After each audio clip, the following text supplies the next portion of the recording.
A homeless man in Los Angeles just built a house on the sidewalk for $150. It has a bed, a television, and air conditioning.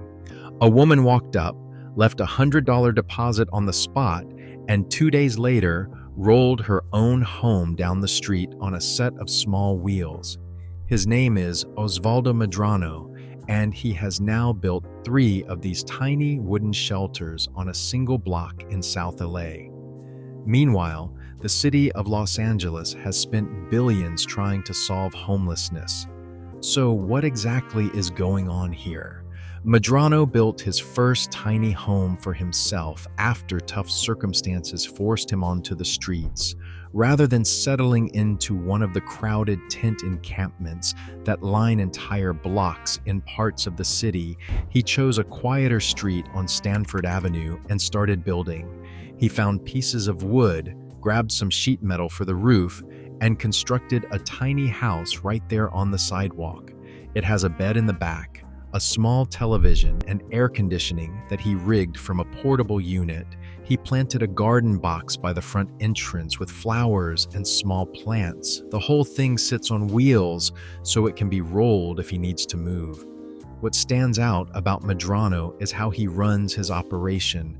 He keeps the home clean, keeps his things in order, and says he tries to maintain the same principles he had back when he lived in an apartment, only keeping what he needs and not letting things pile up.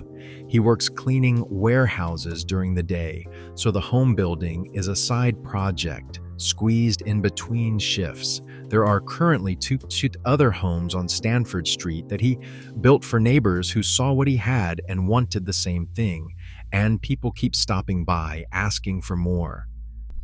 To understand why that matters, look at the numbers. According to the Department of Housing and Urban Development, 745,652 people were counted as homeless on a single night in January 2025. That includes more than 266,000 people sleeping on the streets, in parks, in cars, or under bridges, not in shelters, but outside in America. California alone accounts for more than 161,000 of those people, which is nearly 22% of the nation's entire homeless population concentrated in one state. And the trend line is going the wrong direction. Homelessness in America increased 27% between 2013 and 2025. More than a decade of things getting worse, not better. Wages have not kept up with housing costs. The average rent for a 1-bedroom apartment in the United States now runs over $1,500 a month. A full-time minimum wage worker brings home about $1,250. There is not a single county in the entire United States where a person working full-time at minimum wage can afford a modest 1-bedroom apartment at fair market rent. Not one county out of more than 3,000. So when you hear about someone building a wooden box on wheels and calling it a home, the question is why it took this long for someone to try. But Medrano is not the first person to pick up a hammer and solve this problem himself. And what happened when others tried before him is the part of this story that should make you furious. In 2009, an artist named Gregory Clowen was walking through the streets of West Oakland, California, photographing makeshift shelters that homeless people had cobbled together from tarps, cardboard, garbage bags, and broken furniture. These people were essentially engineers working with nothing, solving the most basic human problem of shelter with whatever the city threw away. Clowen had trained as a sculptor and had access to real tools, and the streets of Oakland were covered in free building materials from illegal dumping, so he started collecting discarded wood pallets, plywood sheets, old futon frames, refrigerator doors, even laundry machine windows, and he began building.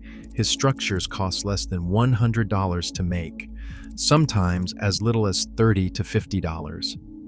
Each one was built on a foundation of wood pallets, insulated with discarded pizza delivery bags, and set on wheels so it could be rolled from place to place. Every home had a pitched roof so rain would run off, a door with a lock, and windows. They were about the size of a sofa, just big enough to sleep in. But for someone who had been sleeping face down on concrete, they were everything. He gave his first home to a woman named Charlene, who had knocked on his door asking for a tarp. He handed her a set of keys and a bottle of champagne instead. He watched her and her husband Oscar roll the structure away down the street, and that moment changed the direction of his career. Before this project, Chloe had spent years making sculptures for galleries, expensive pieces bought by wealthy collectors. But after watching Charlene open the door to a home she could actually lock behind her, he decided to dedicate his craft to people who needed it. A sculpture on a pedestal is one thing. A structure that keeps rain off someone's back is something else entirely. He started building another one that same day. By the time word spread, he had built and given away dozens of tiny homes throughout West Oakland and parts of San Francisco.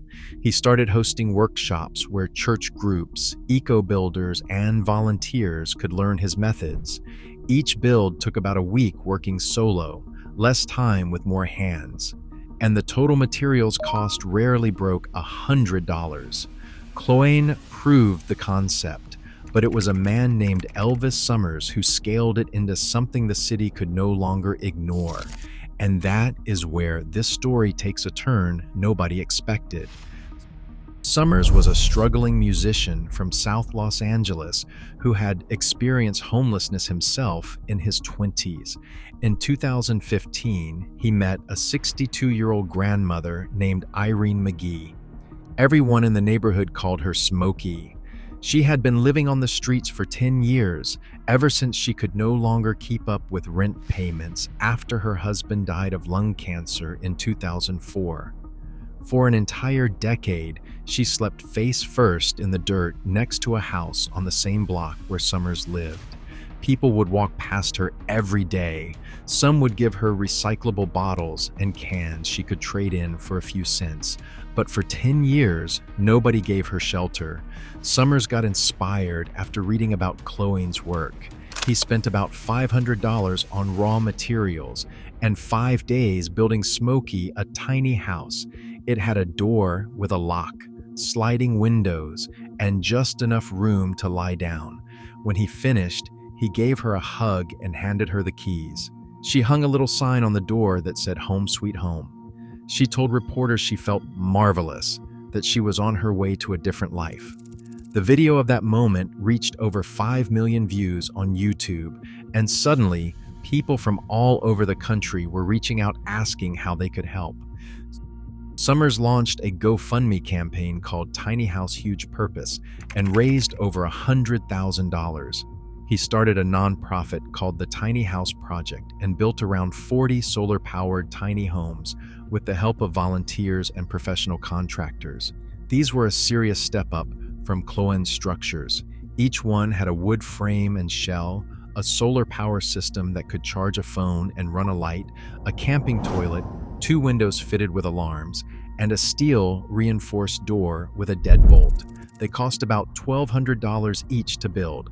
For context, that is less than a single month of rent in Los Angeles, and each one could be assembled in about 5 days. Then in February 2016, the city of Los Angeles sent police officers and garbage trucks to seize 3 of those homes from the sidewalk. They hauled them away for demolition.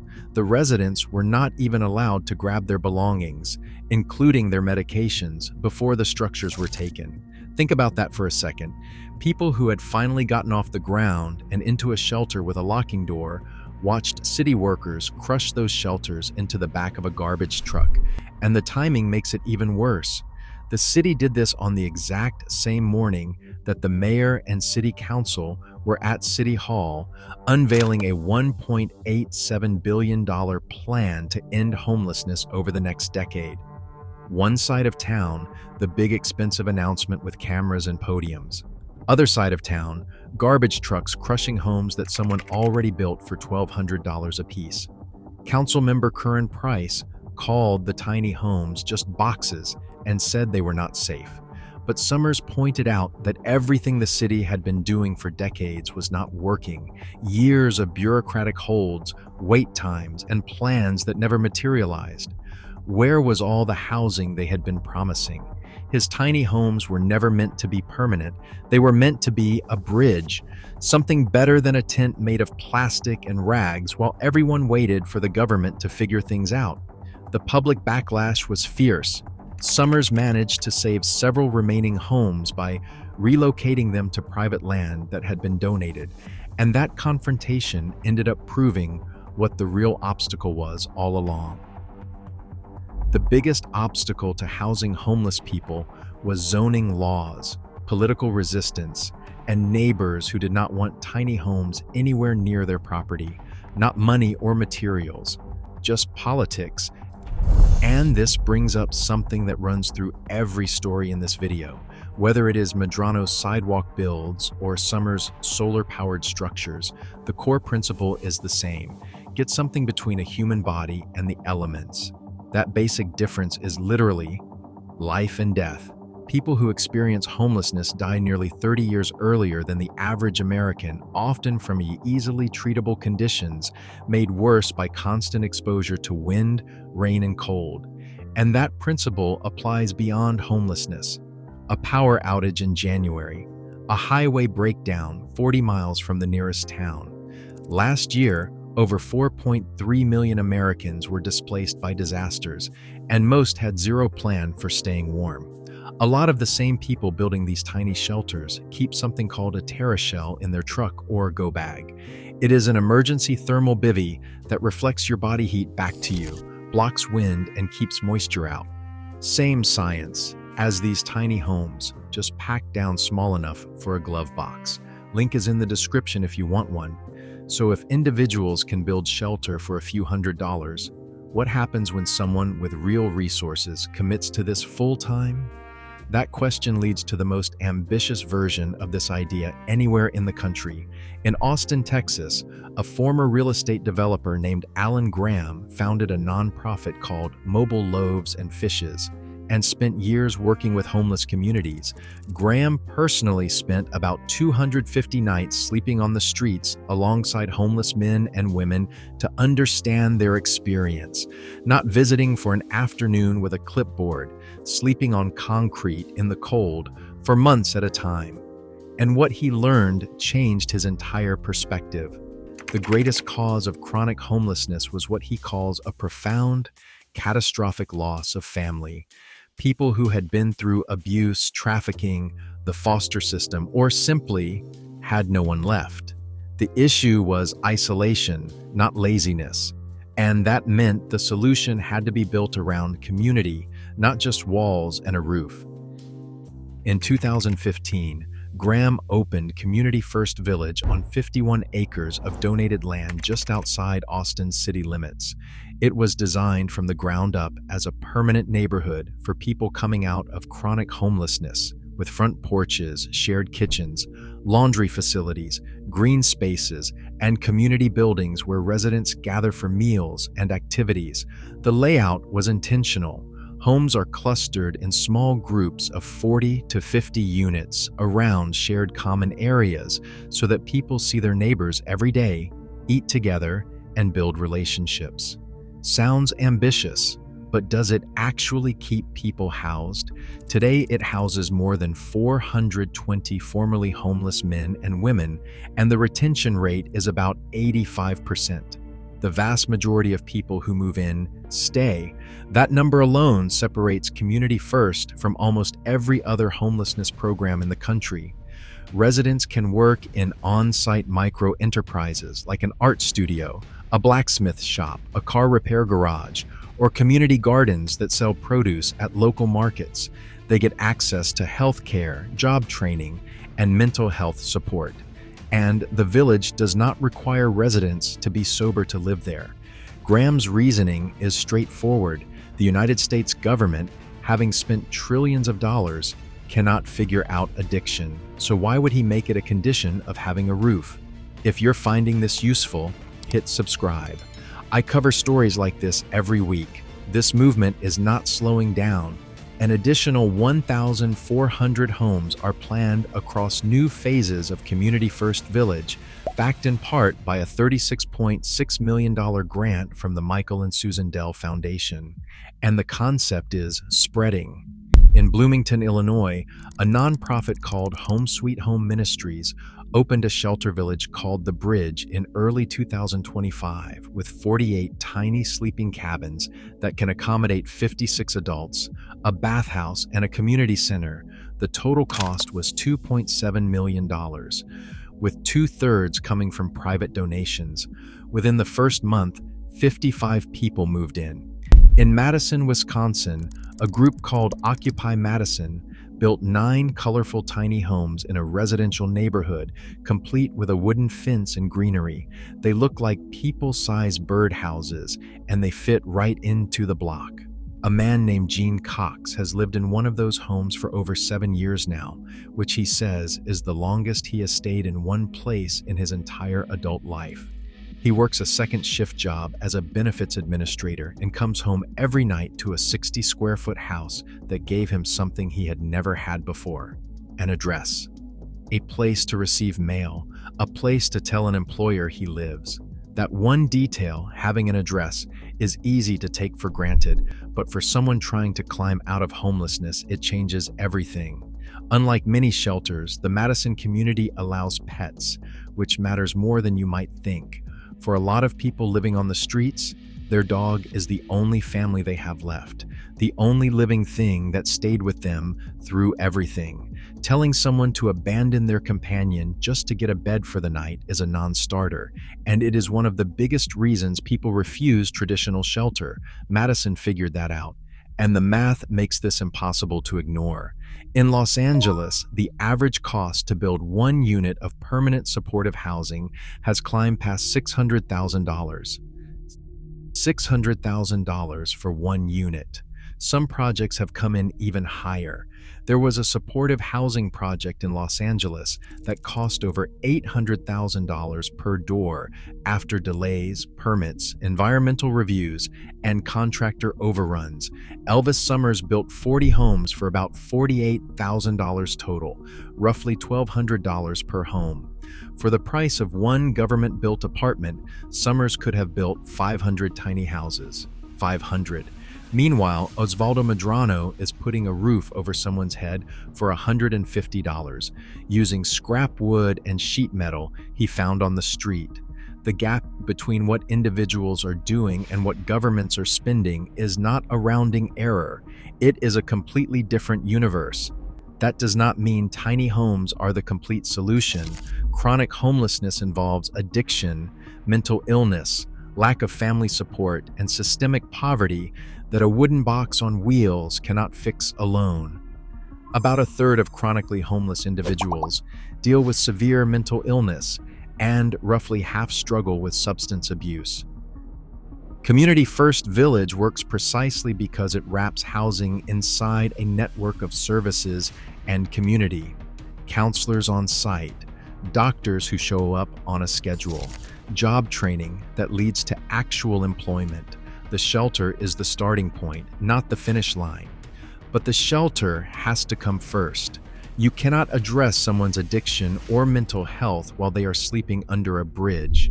You cannot help someone apply for a job when they have nowhere to shower, nowhere to store clean clothes, and no address to put on an application. Housing is the foundation everything else gets built on. When asked about why homeless people do not just go to city shelters, Medrano's answer was simple. In shelters, they set rules. On the street, people are going to live their lives on their own terms, just in something different. They will not be in tents made of plastic and rags anymore. That is not a man describing a luxury upgrade. That is a man describing basic human dignity. The tiny home movement is now active in Portland, Seattle, Denver, Burlington, Indianapolis, and dozens of smaller communities across America. Some are run by nonprofits with full-time staff. Some are funded by a mix of private donations and government grants. Some are backed by churches and community organizations that donated land. And some, like Medrano's sidewalk operation, are run by one person with a hammer and a willingness to help. What ties them all together is a simple idea that should not be controversial, but somehow still is. While we wait for the perfect solution, we can build something good enough right now.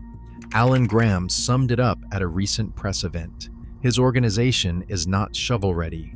They are beyond shovel-ready. They are hammer-ready. All they need is wood, hammers, and money. No more waiting on permits, no more digging machines, and no more 5-year timelines for a single building. Medrano is still out on Stanford Street building. He is not waiting for a government contract or a zoning approval. He has a hammer and a stack of plywood, and that is enough.